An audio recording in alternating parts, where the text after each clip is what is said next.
चलिए sir, I hope आप लोगों ने इसको पढ़ा, राइट। क्या कहता है 915 अभी इंटरेस्ट का डिस्कशन करेंगे, फिर ऐसा ही डिस्कशन 916 रॉयल्टी के लिए करेंगे, और फिर ऐसा ही discussion 917 fee for technical service के लिए करेंगे। हर क्लॉज की अपनी कुछ खूबियां हैं, ध्यान रखना, कॉपी पेस्ट मत करना। जैसे पहले एक बार बताया था कि इंडियन कंपनी रेसिडेंट होती है, इसका यह मतलब नहीं कि इंडियन फर्म और इंडियन एचयूएफ को भी आप रेसिडेंट बोल देना, ठीक। अभी थोड़ी देर पहले यहां पर आपने एक नियम पढ़ा, क्या, कि अगर गवर्नमेंट ऑफ इंडिया सैलरी दे रही है, गवर्नमेंट ऑफ इंडिया सैलरी दे रही है तो हमेशा टैक्सेबल होगा ऐसा जरूरी नहीं है। सामने वाला कौन होना चाहिए? इंडियन सिटीजन होना चाहिए। आपने क्लास में मिस्टर राम और मिस्टर टॉम का एग्जाम्पल भी किया, राम टैक्सेबल हो गया, टॉम टैक्सेबल नहीं हुआ। तो हर चीज को मिक्स मत कर देना, टू द पॉइंट देखना कि आप उस सेक्शन के अंदर के कंडीशन सेटिस्फाई कर रहे हैं, मतलब आप सेक्शन 9 में कवर्ड है या नहीं है। आप 9 में कवर्ड है, इंडियन इनकम टैक्सेबल, ठीक। और अगर आप मान लो सेक्शन 911 से लेकर 918 में किसी क्लॉज के अंदर कवर नहीं हो पा रहे हैं, तो आप income deemed to accrue or arise in India नहीं है, फिर भी टैक्सेबल हो सकते हैं। जैसा मैंने पीछे बताया, आज की क्लास में स्टार्ट में ही क्या बताया, सेक्शन 9 में कवर नहीं है तो भी टैक्सेबल हो सकते हैं अगर आपने वो पैसा इंडिया में रिसीव किया है और या फिर आपका स्टेटस आरओआर है। हाँ, सेक्शन 9 में कवर हो गए, चाहे वो 911 हो या 918 हो, 911 से लेकर 918 में कहीं भी आप कवर होते हैं तो हम उसे क्या बोलते हैं? Income deemed to accrue or arise in India, Indian income. और हम तीनों को टैक्स कर देते हैं, आरओआर, आरएनओआर और एनआर को, तीनों को टैक्स कर देते हैं। एनीवे सर, इंटरेस्ट में या आगे रॉयल्टी में और या फिर उसके आगे फी फॉर टेक्निकल सर्विस में 3 हिस्से हैं। इसमें यह देखा जा रहा है कि ये इंटरेस्ट कौन पे कर रहा है, पेबल बाय, किसको मिल रहा है उससे मतलब नहीं है, कौन पे कर रहा है। लोन बोरो का केस हो, डेट इनकर्ड और लोन बोरोड, मैंने आपको लोन दिया है, आप मुझे इंटरेस्ट देंगे, अब आप कौन है, आपकी चर्चा इसमें हो रखी है। ये जो पॉइंट है 1, 2 और 3, इसमें उसकी चर्चा नहीं हो रखी जिसको पैसा मिल रहा है, इंटरेस्ट मिल रहा है, उसकी चर्चा नहीं हो रही। किसकी चर्चा हो रही है? जो इंटरेस्ट पे कर रहा है, जिसने लोन लिया था, उसकी चर्चा हो रही है। तो कहता है under section 915 an interest is deemed to accrue or arise in India, मतलब इंडियन इनकम मान लेंगे, मतलब हम इसको टैक्सेबल कर देंगे in the hands of recipient in India. अगर कोई इंटरेस्ट 915 में कवर है तो उसको क्या बोलेंगे? Income deemed to accrue or arise in India. मतलब क्या करेंगे? रेसिपिएंट कोई भी हो, आरओआर, आरएनओआर, एनआर, टैक्स कर देंगे, लेकिन कब? बोलता है if it is payable by government of India. Government का मतलब यहां पर गवर्नमेंट ऑफ इंडिया से, if it is payable by government, government of India, central government, ठीक। अब आगे कुछ नहीं बोला, आगे कुछ नहीं बोला इन द सेंस कि गवर्नमेंट उस लोन को क्या करेगी। गवर्नमेंट ने जो लोन बोरो करके बदले में इंटरेस्ट दिया है, उस लोन को गवर्नमेंट इंडिया में यूज करे, इंडिया के बाहर यूज करे, कुछ नहीं लिखा है। मतलब गवर्नमेंट ने उस लोन को कहां यूज किया है, कहां यूज करेगी, that is not important. And use of loan, money borrowed is not relevant. खाली इतना देख लो क्वेश्चन में कि अगर इंटरेस्ट पे कर रहा है तो कौन पे कर रहा है? गवर्नमेंट। इंडिया में उसको इनकम मान के टैक्सेबल कर दो। लेकिन अगर गवर्नमेंट नहीं पे कर रही है तो फिर देखो जो पर्सन पे कर रहा है, क्या वो रेसिडेंट है? हां सर, रेसिडेंट इंटरेस्ट को पे कर रहा है, एक्सेप्ट, अब देखो आगे क्या लिखा है, ये वाला हिस्सा टैक्सेबल नहीं होगा अब जो पढ़ने वाले हैं। When interest is payable, it is payable मतलब इंटरेस्ट इज पेएबल। कौन पे कर रहा है? रेसिडेंट इन इंडिया, गवर्नमेंट का पॉइंट हो गया। अब लोन किसने लिया है? रेसिडेंट ने। लोन और मनी बोरो करने का काम किसने किया? रेसिडेंट ने। बदले में ये क्या पे करेगा? इंटरेस्ट।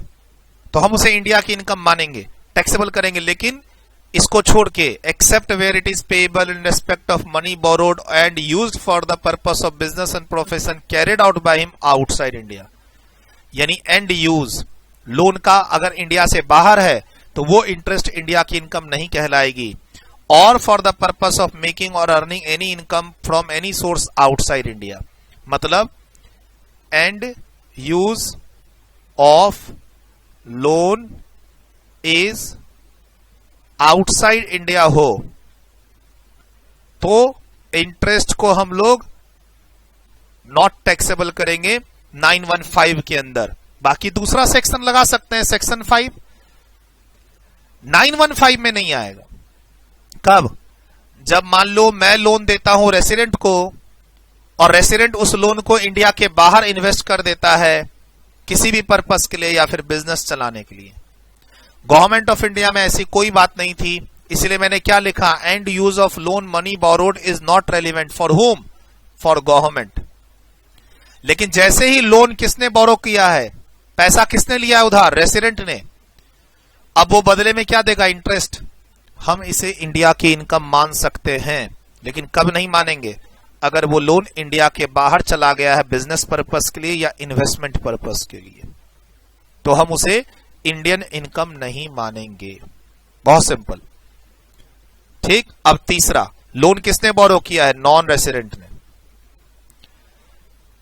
और वो उस पैसे को कहां यूज करेगा, ध्यान से देखो, when it is payable in respect of debt incurred or money borrowed and used for the purpose of business and profession carried out on in India, यानी बिजनेस और प्रोफेशन, बिजनेस और प्रोफेशन।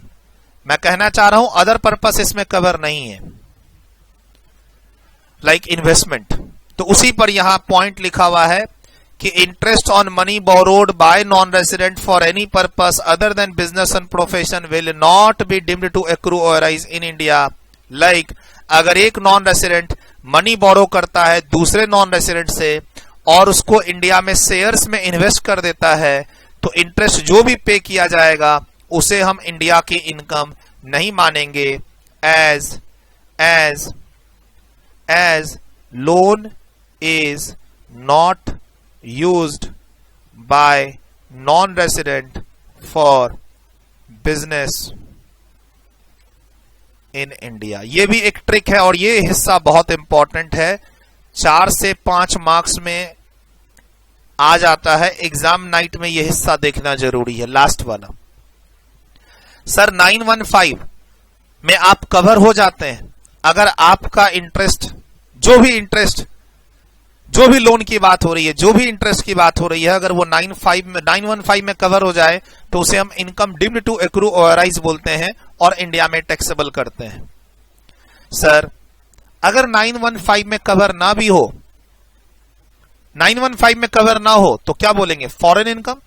फॉरेन इनकम भी taxable हो सकती है अगर वो India में रिसीव हो या फिर रेसिपिएंट आरओआर हो, ध्यान रखना। If any interest income is not being covered in 915 तो वो फॉरेन इनकम होगी। Foreign income is also taxable in India if recipient is ROR और if such interest is received in India. ये बात भी आपको ध्यान रखनी पड़ेगी। फिलहाल 3 पॉइंट है 915 में आने के। अगर इंटरेस्ट कौन पे कर रहा है, गवर्नमेंट ऑफ इंडिया, तो आ सकते हैं, या फिर इंटरेस्ट कौन पे कर रहा है, रेसिडेंट, तो भी वो इंटरेस्ट 915 में आ सकता है। लेकिन कब नहीं आएगा, अगर वो लोन इंडिया के बाहर यूज हो रहा है बिजनेस या इन्वेस्टमेंट पर्पस के लिए। तीसरा, एक नॉन रेसिडेंट इंटरेस्ट पे कर रहा है, वो भी टैक्सेबल हो सकता है अगर वो इंडिया में बिजनेस पर्पस के लिए लोन यूज करे, इन्वेस्टमेंट पर्पस के लिए नहीं, बिजनेस पर्पस के लिए। तो 915 में आने के 3 रीजन हैं बेसिकली, चाहे वो इंटरेस्ट कौन पे करे, गवर्नमेंट ऑफ इंडिया, या फिर कौन पे करे, रेसिडेंट, और या फिर कौन पे करे, नॉन रेसिडेंट। रेसिडेंट पे करे तो लोन इंडिया में यूज हो सकता है किसी भी पर्पस के लिए, लेकिन नॉन रेसिडेंट पे करे तो लोन कहां यूज होना चाहिए, इंडिया में, ओनली फॉर बिजनेस पर्पस। देखिए इसमें से क्या लिखना है, मैं इस पर भी एग्जांपल दूंगा क्लास के अंदर। इसमें काफी चीजें भी एग्जांपल के थ्रू समझानी है इसमें, डोंट वरी। पहले कुछ चीजें जो नोट करनी है कर लो।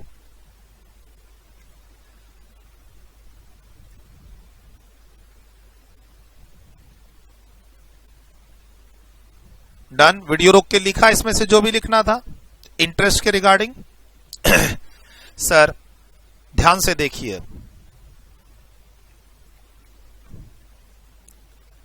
If interest loan is not covered in section 915, then it must be a foreign income which may be taxable if recipient, यानी जिसको इंटरेस्ट मिल रहा है, जिसने लोन दिया, रेसिपिएंट ऑफ इंटरेस्ट इनकम, जिसने लोन दिया, जिसको इंटरेस्ट मिल रहा है, इज आरओआर, और या फिर if such interest income is received in India। Sir 915 में कवर नहीं हो पा रहे हैं किसी रीजन से। मान लो एग्जाम में कोई लोन और कोई इंटरेस्ट की ऐसी बात हुई जो 915 में कवर नहीं हो पा रही है। से loan is borrowed by resident but used outside India, 915 में कवर नहीं होगा। या फिर से loan is taken by non resident for investment purpose in India, ये 915 में कवर नहीं होगा। स्टिल इंडिया में टैक्सेबल हो सकता है। कब?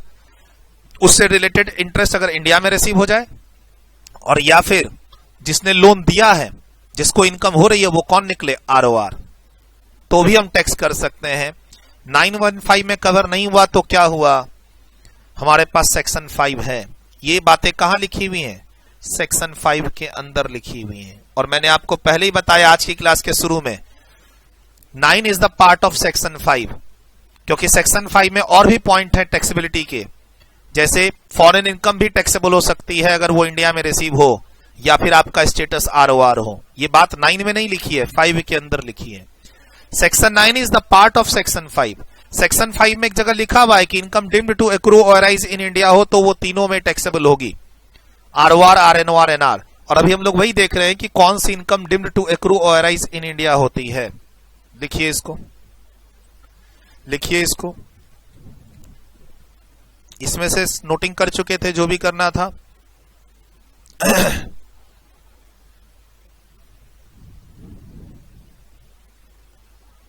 लिखिए,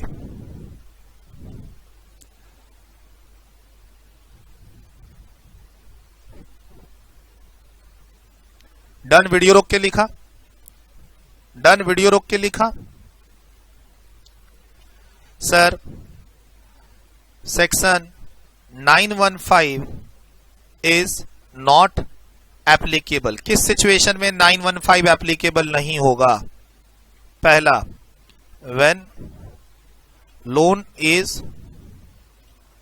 borrowed by resident for use outside India. दूसरा, when loan is borrowed by non resident for use outside India. Sir अगर लोन बाहर चला जाए, लोन लिया है, लोन एक रेसिडेंट ने लिया है, लेकिन वो लोन इंडिया के बाहर यूज हो रहा है। लोन एक नॉन रेसिडेंट ने लिया है बट वो इंडिया के बाहर यूज हो रहा है, तो 915 कवर नहीं होगा। एक सिचुएशन और है, when loan is borrowed by non resident for investment purpose in India, means not for business और प्रोफेशन। सर एक नॉन रेसिडेंट लोन बोरो करके इंडिया में इन्वेस्टमेंट कर दे तो वो 915 में कवर नहीं होता, क्योंकि लिखा हुआ है 915 में लास्ट पॉइंट में लिखा हुआ है 915 में क्या कि अगर नॉन रेसिडेंट लोन बोरो कर रहा है वो कब इनकम मानी जाएगी, इंटरेस्ट इनकम इंडिया में, जब वो लोन इंडिया में बिजनेस या प्रोफेशन में यूज हो। और वही बात यहां लिखी हुई है कि अगर अदर पर्पस में यूज हो रहा है लोन लाइक इन्वेस्टमेंट, और इन्वेस्टमेंट इन शेयर्स का एग्जांपल दिया हुआ है आपके पास, कहा गया है इसमें 915 अप्लाई नहीं होगा। और मैंने पहले कहा इस चीज को एग्जाम की रात में जरूर रिवाइज करना, क्वेश्चन पूछता है इस एरिया से। लिखिए इसको।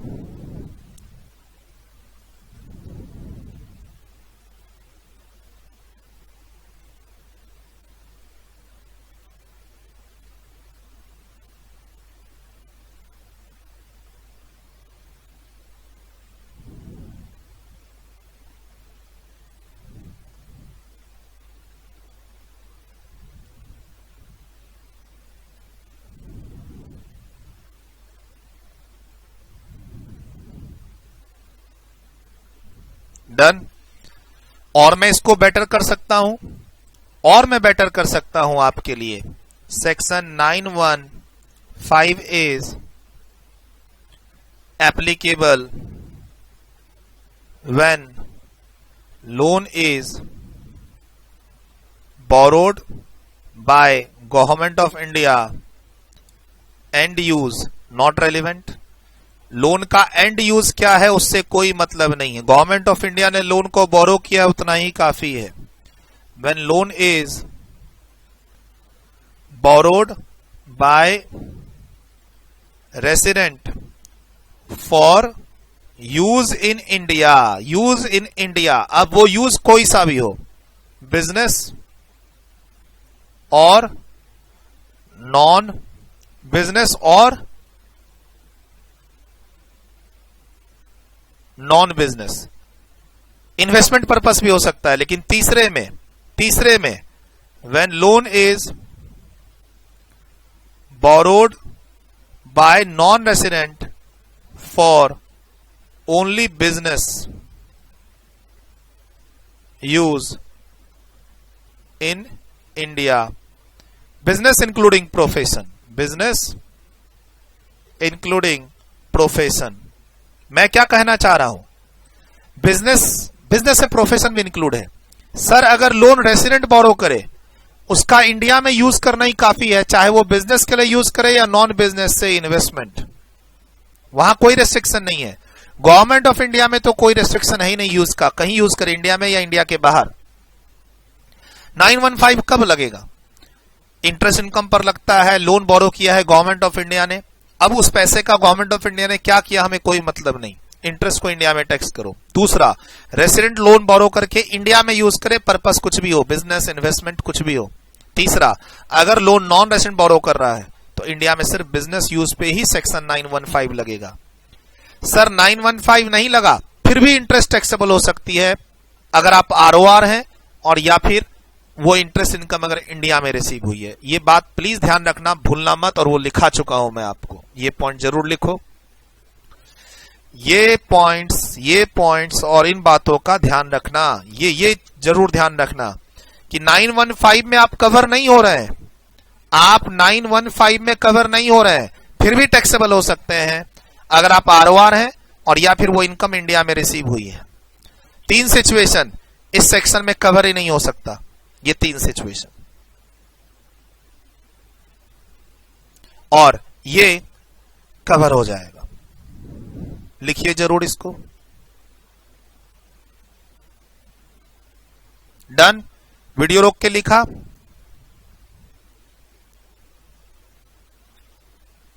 अब कुछ आपके सामने मैं चार्ट्स के साथ डिस्कशन करना चाह रहा हूं, 915 के अंदर ही है, 915 के अंदर ही है।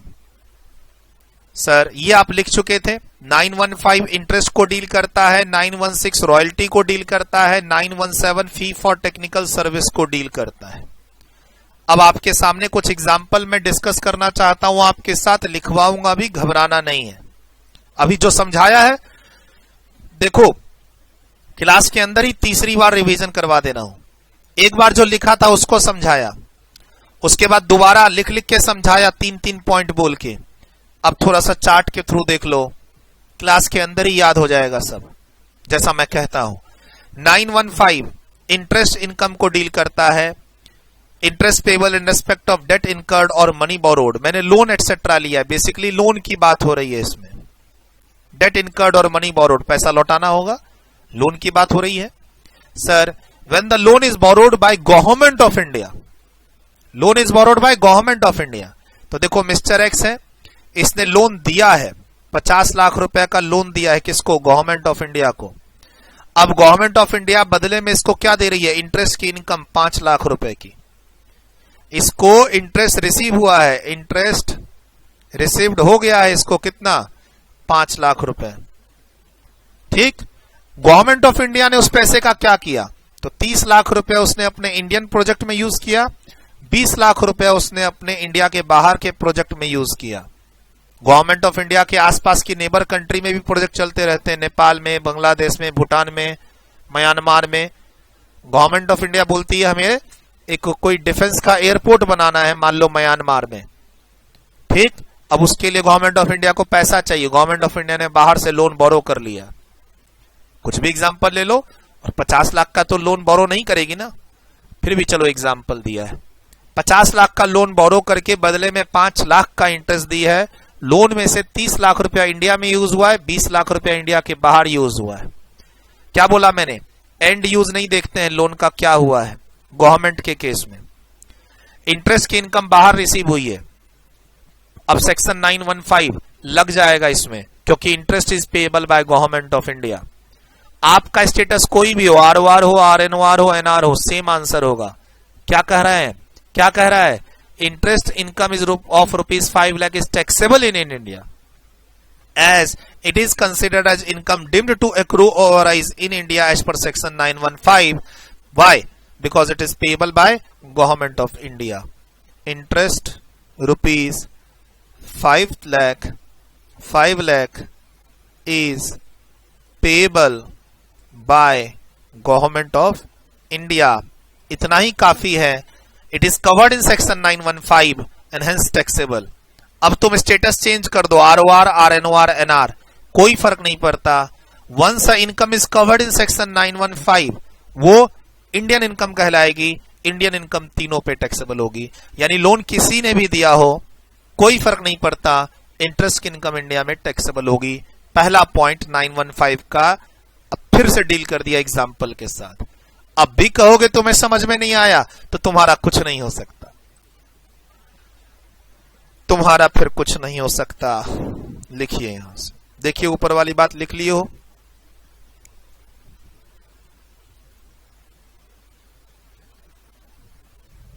डन, लिखा वीडियो रोक के, यहां से लेकर यहां तक लिख लिए हो। चलो इसको लिखो।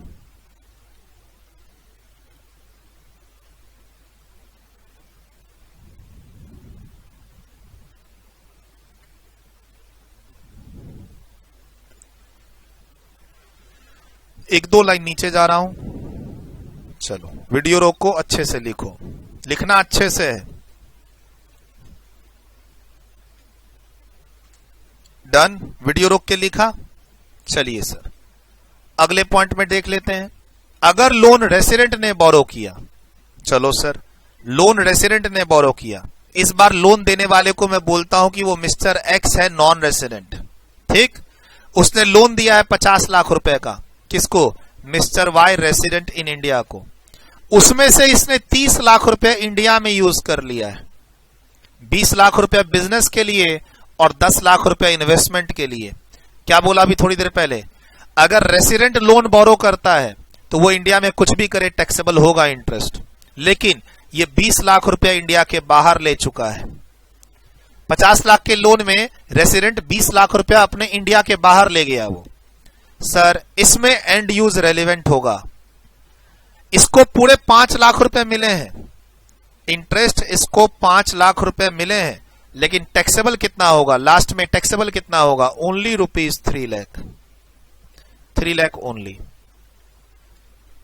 सर इंटरेस्ट इंडिया के बाहर मिला है और आपका स्टेटस नॉन रेसिडेंट है, आरओआर नहीं है, इंटरेस्ट भी बाहर मिला है, तो इसमें से जो 30 लाख का इंटरेस्ट है, जो लोन इंडिया में यूज हुआ है 30 लाख, उससे रिलेटेड जो 3 लाख का इंटरेस्ट है, सिर्फ वही इनकम कवर होगी 915 में।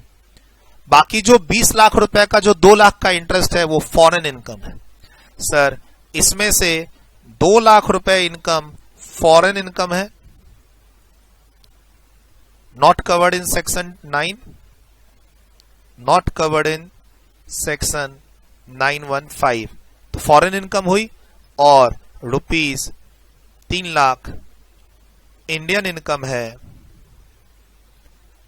As covered in section 915। Sir जब रेसिडेंट लोन बोरो करके इंडिया में कुछ भी करे, बिजनेस नॉन बिजनेस, कोई फर्क नहीं पड़ता। अभी बताया था आपको, यहां बताया था, देखो यहां 915 अप्लाई हो जाएगा। सेकंड नंबर पॉइंट, अगर लोन बोरो किया है किसने, रेसिडेंट ने, चाहे वो इंडिया में बिजनेस यूज करे या नॉन बिजनेस यूज करे, कोई फर्क नहीं पड़ता है, बताया है अभी तुरंत, लिख लीजिए 3 लाख सिर्फ टैक्स होगा।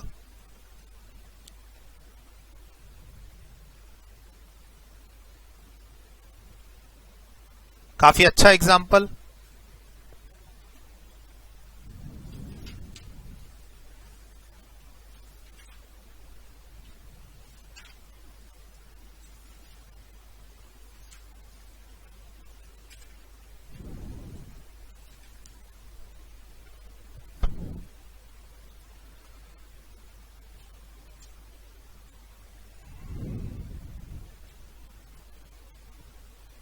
डन, वीडियो रोक के लिखा।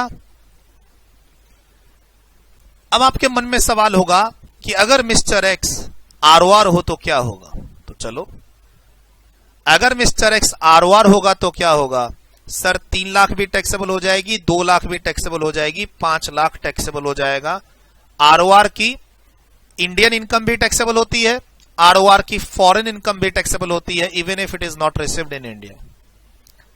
बट सर अगर मिस्टर एक्स, जिसको इंटरेस्ट की इनकम हो रही है, एक्स को ही तो इनकम हो रही है इसमें, वाई ने तो लोन बोरो किया, वाई तो इंटरेस्ट पे कर रहा है, वाई की इनकम की थोड़ी ना बात हो रही है, एक्स को जो इंटरेस्ट इनकम हो रही है उसकी बात हो रही है, और एक्स कौन है, आरएनओआर, तो वही आंसर होगा 3 लाख ओनली, जो एनआर का आंसर है।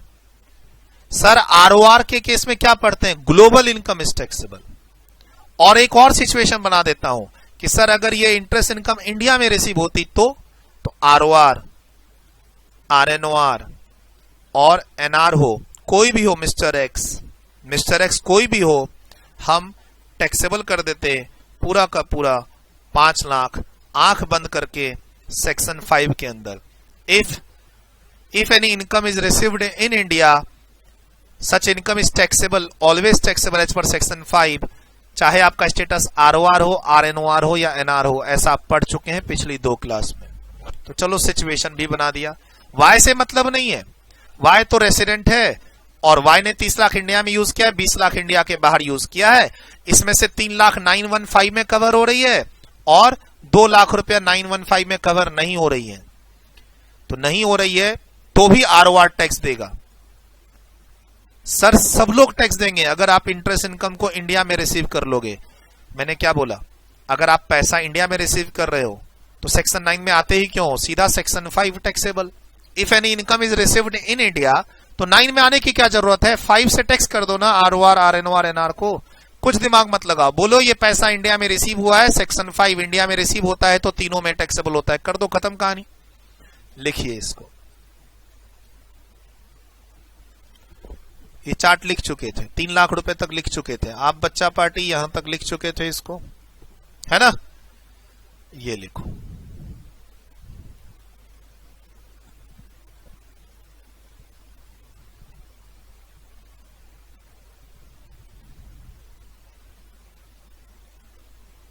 ठीक, डन, लिख लिया वीडियो रोक के। अब एक और एग्जांपल, अगर लोन नॉन रेसिडेंट ने बोरो किया तो अब इसको आप बनाओगे, मैं नहीं समझाऊंगा, इसको आप बनाओ। लोन नॉन रेसिडेंट ने बोरो किया है, तो मिस्टर एक्स एक नॉन रेसिडेंट है जिसने 50 लाख रुपया का लोन दूसरे नॉन रेसिडेंट को दिया है। दोनों मान लो यूएसए में रहते हैं, ये भी यूएसए में, ये भी यूएसए में। और इंटरेस्ट जो 5 लाख रुपए की इनकम हुई है 50 लाख के लोन पे, 50 लाख का लोन दिया है, बदले में उसने 5 लाख का इंटरेस्ट दिया है। सब यूएस में हुआ है, सब यूएस में। अब लेकिन साइड में 50 लाख रुपए यूज कहां हुए? तो 15 लाख रुपए यूज हुए हैं इंडिया में इन्वेस्टमेंट पर्पस के लिए, 25 लाख रुपए इंडिया में यूज हुए हैं बिजनेस पर्पस के लिए 40, और 10 लाख रुपया यूज हुए हैं आउटसाइड इंडिया से, कहां? यूएस में ही। अब मैं आपसे पूछना चाहता हूं कि कितना इंटरेस्ट इनकम इंडिया में टैक्सेबल करोगे इस सिचुएशन में? आप लिखो और आप खुद ही आंसर बताओ, और आप बना दोगे, सही सही आएगा आंसर, मुझे पता है।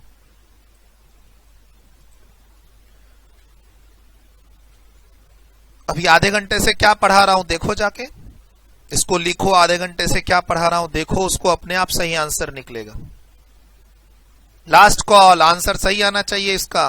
वीडियो रोको, इसको लिखो, और पिछले आधे घंटे से क्या समझाया उसको पढ़ो और आंसर दो सही सही।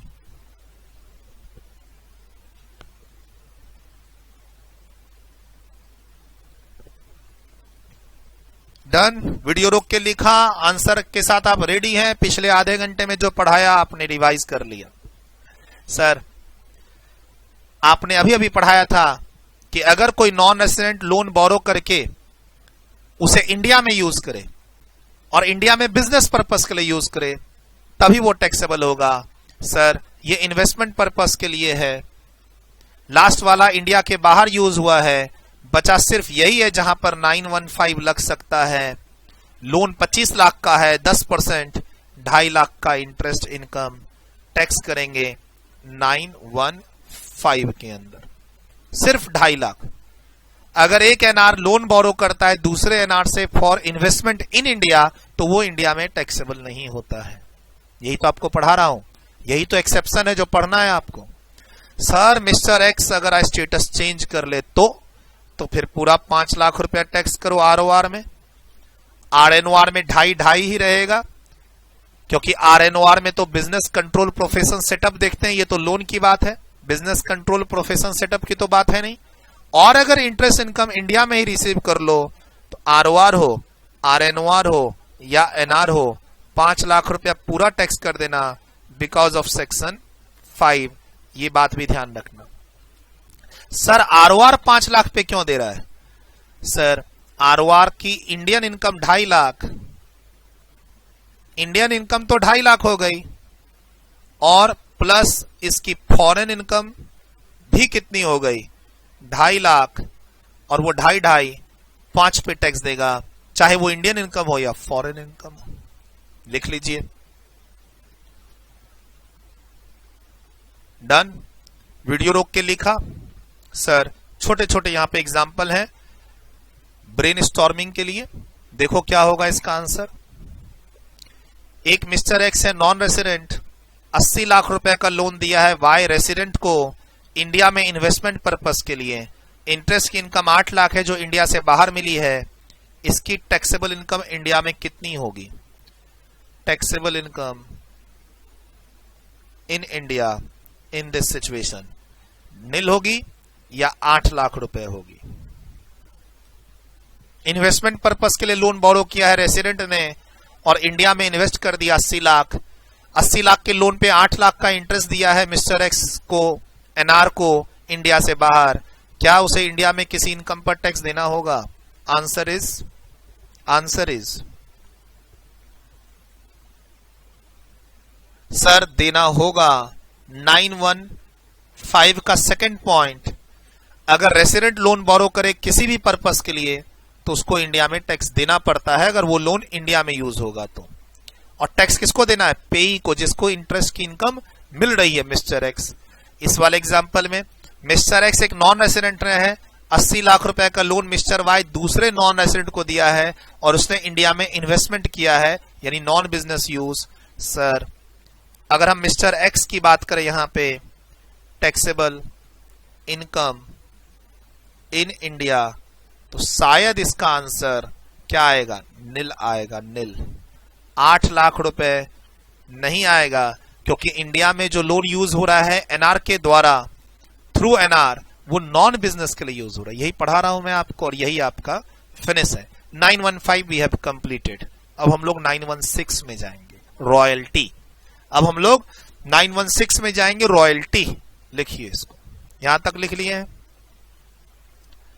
यहां तक लिख लिए हैं, डन। ये लिख लिया है, डन। ये लिख लिया, डन। चलिए, बहुत अच्छा, बहुत अच्छा। अब हम लोग चलेंगे सेक्शन 916, रॉयल्टी, पेज नंबर 4.14।